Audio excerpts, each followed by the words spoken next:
Fiction. 5 more minutes, mommy. Before we begin, I would like to clarify something. I would not be here right now if I didn't feel it was necessary. I'm not one of those people who take to the internet to rant and rave at the slightest inconvenience. Although the likelihood of anyone believing this is slim, hopefully, someone out there will heed my words. My name is Emily, and my son Daniel has been killing people. Now I know what you might be thinking. Why come out with it like this? Why not unburden your soul with a confession or perhaps tell the police? It's not exactly that simple. Daniel lost his battle with muscular dystrophy 6 months ago. You're probably scratching your head in confusion right now. I don't blame you. If it didn't happen to me, I probably wouldn't believe it, but I promise you, every word is true. It all began years ago when my son was just a small boy. Due to his health, he could never really play sports, so he made up for it by playing video games. I can still remember the look on his face that Christmas when I got him a Super Nintendo. At that point, he wasn't in a wheelchair yet. He must have tripped at least 5 or 6 times sprinting as best he could over to the Christmas tree, clutching onto the box as if it were made of pure gold. His favorite game at the time was Super Mario Bros. He would come home from school, get his homework done as fast as he could, then rush into his room, eager to get lost in the world of the game. Maybe he played a little too much, but I knew he was safe in his room, and it kept him occupied while I made dinner or did some other menial housework. The only real trouble he gave me was when it was time to eat. Just 5 more minutes, mommy. He would beg. As Daniel matured, so did his taste in video games. By the time he was in his teens, gone were the days of Super Mario. He had upgraded to Xbox and PlayStation. When he was younger, I played with him from time to time, but our co-op adventures faded into a distant memory. These new consoles were a bit too complex for me to fully grasp. Super Nintendo was simple, a power switch, a reset button, and a simple controller. There was so much more to it now. It wasn't just that though. I could deal with the learning curve if it weren't for the fact that the level of violence in some of the newer games was downright repulsive. That Grand Theft Auto game was probably the worst.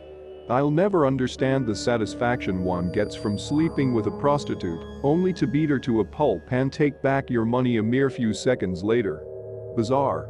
Unfortunately for Daniel, the older he got, the worse his muscular dystrophy got. In more severe cases like his, those affected by it will experience a greatly shortened lifespan, often not living past their late teens to early 20s. When he finally lost the use of his legs and was confined to a wheelchair, he started sleeping down in the den to avoid using the stairs. We moved all of his video games downstairs, and I made up a nice bed for him in there. I would never let him know it, but this killed me inside. I can't begin to tell you how many mornings I dreaded coming downstairs.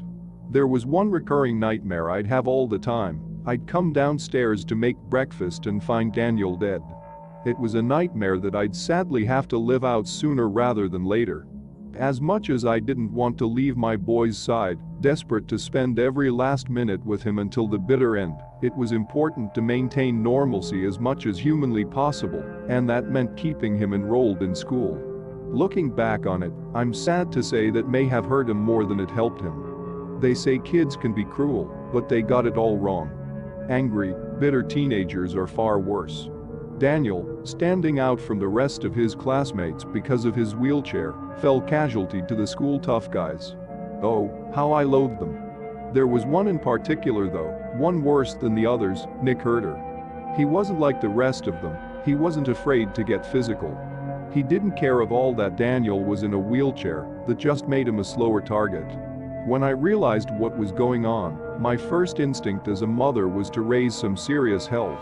The school advised against that though, insisting that the more noise I made would only paint a bigger target across Daniel's back. So, against my emotions and my better judgment, I held my tongue and did my best to extinguish the rage that burned inside me. There may not have been much I could do, but at least Daniel had his friend Kevin to watch over him during the school day. Kevin was on the school football team and was familiar with a few of Daniel's bullies. Usually, he'd step in before things got out of hand. The pair had been friends since about the 4th or 5th grade. I always referred to the boy as the gentle giant. Probably the only thing I ever saw him hit was nails with a hammer that time he helped me build a ramp for the house to accommodate Daniel's wheelchair. For a while it seemed as if the boys were inseparable. Whenever Daniel seemed to be having an extra hard time, Kevin would come over and spend entire beautiful Saturday afternoons with him playing video games, just to keep him company and make him feel better.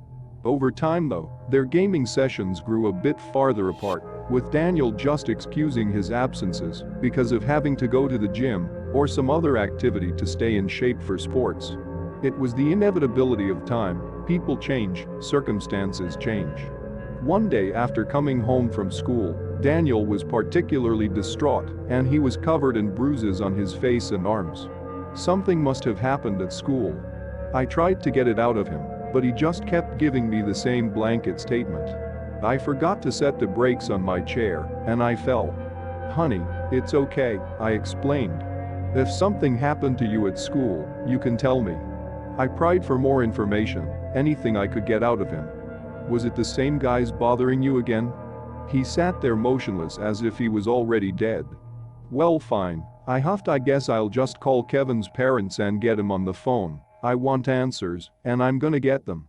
I'm sure he saw what happened." "Oh goddamn it, Mom," he snapped back. "I don't want to talk about Kevin." Daniel was never much of a swearer. I think he was a little shocked to hear it come out of his mouth. He quickly began to apologize. I'm sorry, Mom, I didn't mean it, just could we not talk about it please?"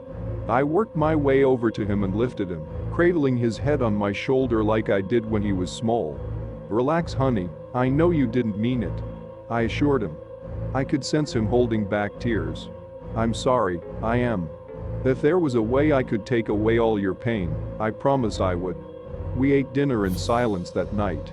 At one point, Daniel got a text on his phone. It didn't seem to be anything urgent though. He just glanced at his phone and went back to eating, as if it never happened. At bedtime, I tucked him neatly into his bed and kissed him on his forehead. "Good night, honey," I said. "Just try and get some sleep, okay? Tomorrow is a better day." "I know," he replied in an ominous monotone voice. At least, it was creepier looking back on it now. The next morning, I stumbled downstairs and into the kitchen to prepare breakfast. The TV was still turned on from the night before.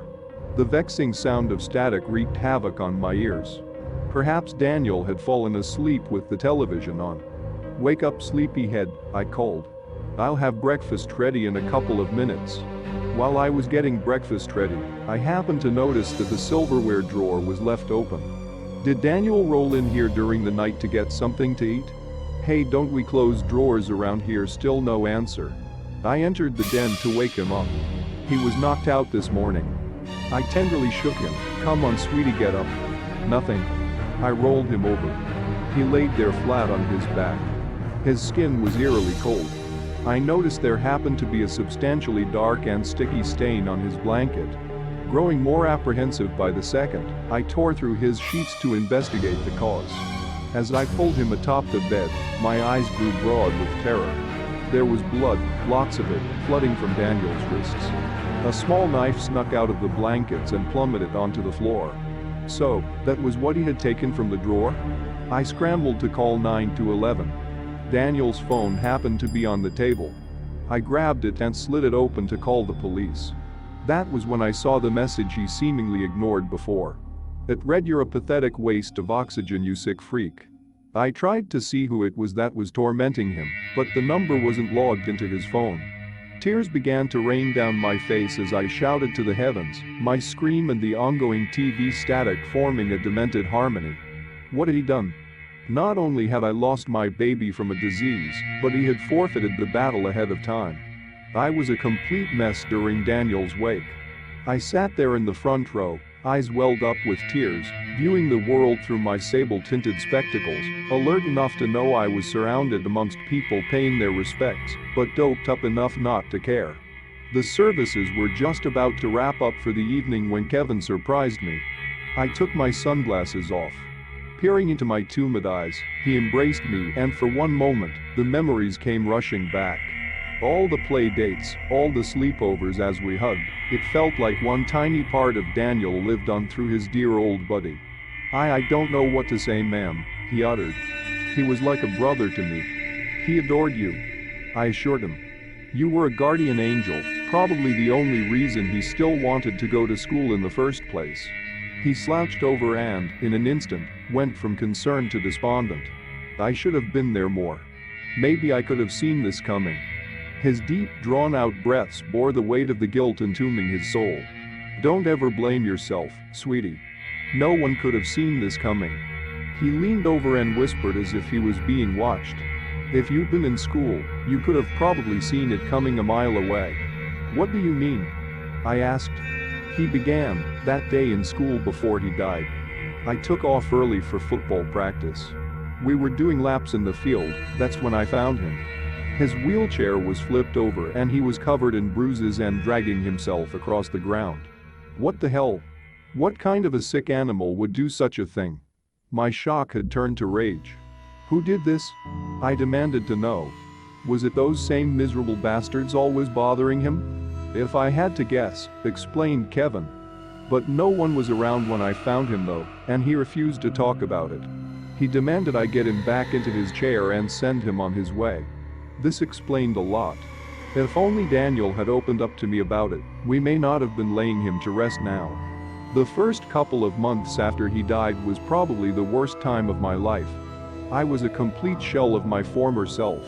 If I ate anything, it was purely for nourishment to keep me going. I dropped about 15 pounds in a month. I had completely emotionally isolated myself from the rest of the world, avoiding all contact possible. As much as I didn't want to deal with people, locking myself in the house wasn't an option either. Whoever said silence is deadly knew their stuff. It's amazing, the things you pick up on in an empty nest.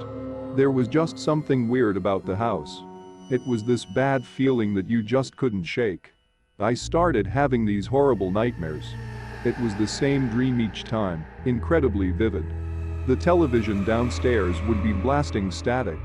I'd stumble out of bed to investigate, and there'd be these messy footprints heading down the stairs. They were composed of dirt and leaves and other elements. They'd serve as my guide, leading me into the den where I'd be almost blinded by the bright snowy static of the TV.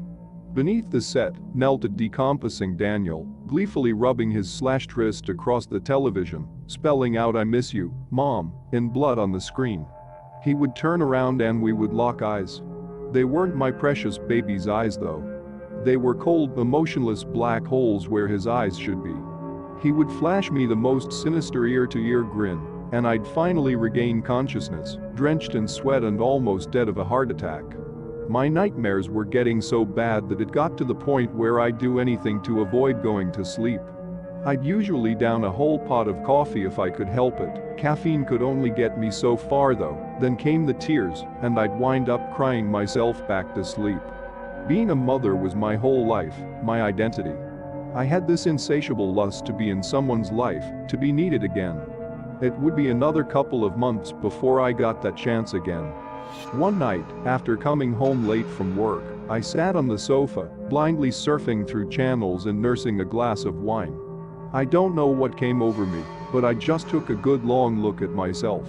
Takeout boxes were scattered across the floor where my beautiful clean carpet once was. A mess of wires and game consoles were still canopied beneath the television, serving as a painful reminder of Daniel's presence. On the 6-month anniversary of his passing, it was time. I had to move on with life to some degree, and if I kept everything of Daniel's as it was, as a shrine, that was never going to happen. I held a small garage sale and got rid of most of his clothes and shoes, holding on to a few miscellaneous items from his infancy. Mostly everything sold apart from one of his game consoles and a couple of his old games. Figuring maybe Kevin would want them, I set them aside for him. He came by later that night after I had called his parents. We hadn't seen each other since Daniel's wake. "How are you doing?" I asked. "Doing okay," he responded. "How are you holding up?" "I'm going along, I suppose." There was a certain awkwardness in the room. Neither one of us knew what to say to one another. I motioned for him to go sit at the kitchen table, and I brought the games in for Kevin to inspect.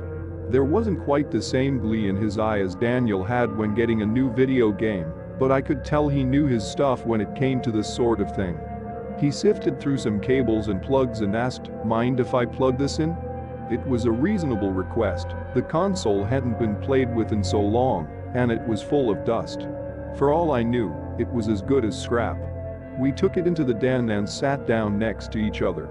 After a couple of minutes of fidgeting with some cables, the game console was up and running. Kevin selected a game and inspected it closely. "This one looks like it's scratched a little," he observed. "I wonder if it'll play." Only one way to find out. He slid this disc in. After a couple of seconds, a loading screen appeared. His eyes lit up as the game had started. I probably hadn't seen a smile like that since Daniel first got the game. Even though this was supposed to be a temporary test run, he seemed to be getting engrossed in the game. I offered to make him a sandwich while he tried the game out, but he declined. "It's okay, ma'am, really. Don't trouble yourself," he insisted. "While you're sitting here, do you want to see something cool?"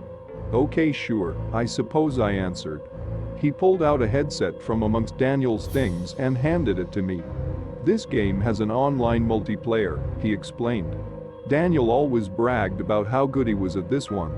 I saw right through him. He could tell I was still upset and was trying to cheer me by bringing back a pleasant memory. I was gonna save up money and get it myself, so we could play together. Unfortunately, it didn't work out like that. He continued before I could interrupt. "Come on, why don't you play a game? Daniel once said you used to play, it'll be fun." "Me, play a video game? The last time I did that you still blew in the cartridges to make them work." I grabbed the controller with anticipation. "Okay, so what do I do?" I stared ahead at the screen. My character was some kind of soldier in a field, at least I'll call him a soldier. Who else carries a big machine gun? He explained, "Well, your red team. Anyone who has a red name over their heads is on your side. You gotta kill the blue team. You press X to fire the gun." In the beginning, I didn't think I was going to enjoy it much, but about 20 minutes into, I could understand why this might be addicting to some. Playing the game myself shed some light on Daniel's obsession. In reality, he was stuck in a wheelchair in constant agony. In the world of this game, none of that mattered. You could run and jump in and out of explosions, shoot bad guys. It was quite a break from the mundane. Apart from the preteen boys shouting at each other, this wasn't half bad. Suddenly, a voice coming from the headset startled me. This time the swearing seemed to be directed towards me. "Hey asshole, I thought you were dead." Excuse me?" I stammered. "I'm just doing good at the game, I guess. Beginner's luck. They just had a funeral for you not too long ago." He continued. "I'm sure of it." His username flashed across the upper right section of the screen each time he spoke. BRINGTH3H3RT2K18. Kevin removed the headset from over me and exchanged some unpleasantries with this mystery man. Kevin apologized. "Sorry you had to hear that. That was a friend of Daniel and mine. He just wasn't expecting to see the gamer tag again. He didn't know who he was talking to. Something was fishy. He wouldn't look me in the eyes." Within an instant, he went from friendly and playful, enjoying the game with me, to clammy and pale, quiet as a mouse. I thought to myself for a moment, BRINGONTH3H3RT2K18? Bring on the hurt? The hurt? That's Nick Herter on the end, isn't it? I screeched. He must have heard me through the headset. "You know who it is, baby, sup?" Oh, how I wished at that moment I could have pulled the smug little bastard through the television. I was ready to smash the game system, just to turn it off and not hear from that kid ever again, when suddenly another voice chimed in. It was a voice that for some reason only I could hear. "Just 5 more minutes, mommy, come on, just 5 more minutes." That was Daniel's voice. His voice as a child. It was the same high-pitched pleading I used to hear when he was a small boy, and I had to pry him away from these damn video games. "I'm so sorry about this." "I am," Kevin apologized. "You know what, it's getting late, thanks very much. I'll just pack this up and take off." "Don't worry about it, honey, it's fine." I desperately tried to keep calm. If I wasn't stuck to my seat before, I was now. That was my baby's voice coming from that headset, and I had to try and hear it again. Kevin breathed a sigh of relief. Oh, okay. If you say so, but I do have to take off now. You know what, just give me 5 more minutes. Oh god, I was starting to sound like my son now. I'm not gonna yell at the young man or anything. No drama, I promise. Let's just finish the game. He glanced at his cell phone. You know what, you just go nuts and enjoy the game. I'll pick it up from you tomorrow. Thank you for letting me have it. No problem, sweetie. I stood up and hugged him. Thanks for showing me how this thing works. He let himself out while I returned to the game. I called out to Daniel, trying to get him to speak again. Sweetie, talk to me, are you there? Yeah, I'm here baby, what you need? His honeyed words made me sick. He thought I was talking to him. Joke all you want, I snapped back at him. I saw your text to my son. Had you chosen your words a little bit differently, I'd be pressing charges against you right now, not playing games. What are you talking about? His sarcastic chuckle was broken up by a deep cough.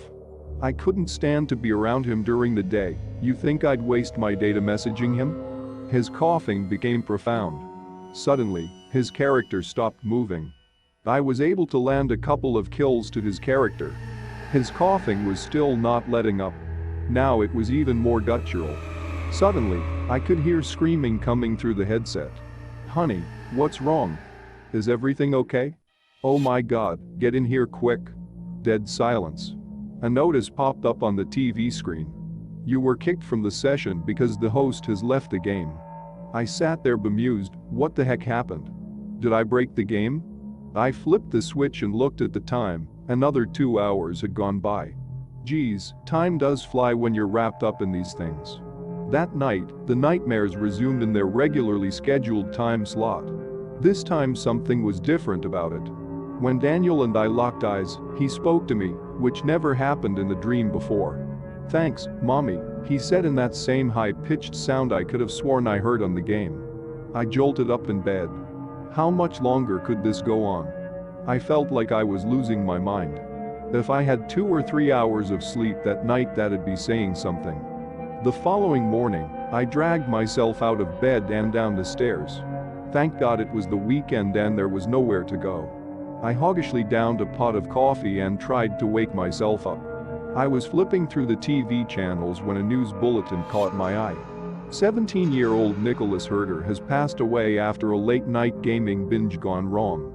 The victim's parents say they were getting ready for bed yesterday evening when they heard strange noises coming from their son's bedroom. The boy's mother had entered the room to check on him when she found him unresponsive on the floor, clutching his video game controller in his hand. Authorities are currently calling his death accidental, saying he appeared to have been choking on something, though no food or drinks were found in his room. An autopsy is scheduled for later this week. My coffee cup plummeted to the floor. A tiny mushroom cloud of broken glass enveloped my slippers. He was fine just last night. I heard this kid myself, even played a game with him. He was there 1 minute and gone the next. A wave of guilt rushed over me, but I couldn't understand why. It wasn't my fault. The kid was in his own house just playing video games, and he started choking. It could have happened to anyone.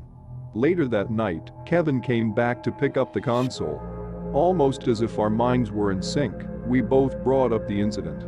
He was at the gym when he found out what had happened. How crazy is that? He rhetorically questioned. And you were still playing when it happened?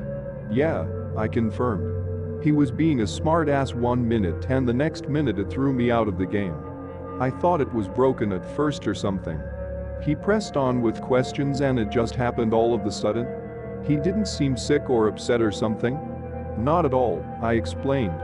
If we would have turned the game off that first time you wanted to leave, I would have never caught it. What a difference that few extra minutes made, huh? The memory of Daniel's voice coming through on the headset suddenly came flooding back to me. Just 5 more minutes, mommy. I became very shaky and short of breath all of a sudden. A concerned gaze overcame Kevin's face. Is something wrong? You okay? Oh yes, I assured him. I'm just tired, haven't been sleeping too well. Nightmares? He asked. That was certainly a lucky guess. Well, actually yes. What makes you say that? I asked as I stood up to go retrieve my phone in the other room.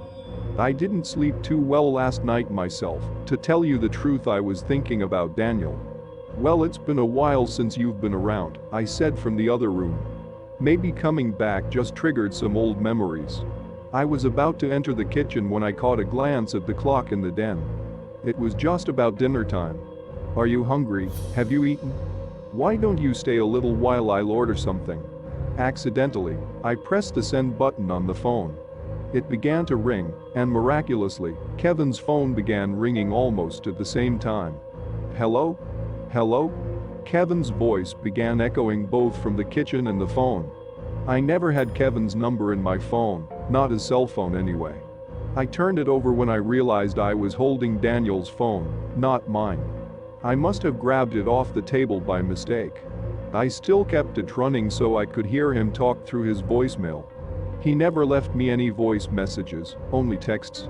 I went to hang up the phone when I stopped dead in my tracks. I had accidentally opened one of Daniel's old text messages, and it must have dialed the number. You're a pathetic waste of oxygen, you sick freak. I entered the kitchen and Kevin and me locked eyes. I suddenly heard a familiar voice again. Just 5 more minutes, mommy.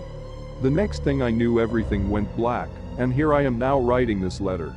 Looking at all this blood I have on my shirt, I'm afraid of what I'll find if I go downstairs. Just 5 more minutes and I'll go check, that's all. Just 5 more, just 5 more minutes, mommy. Thanks for watching. If you enjoyed the video, hit that like button to support my work. And as always, enjoy the fear, my dear.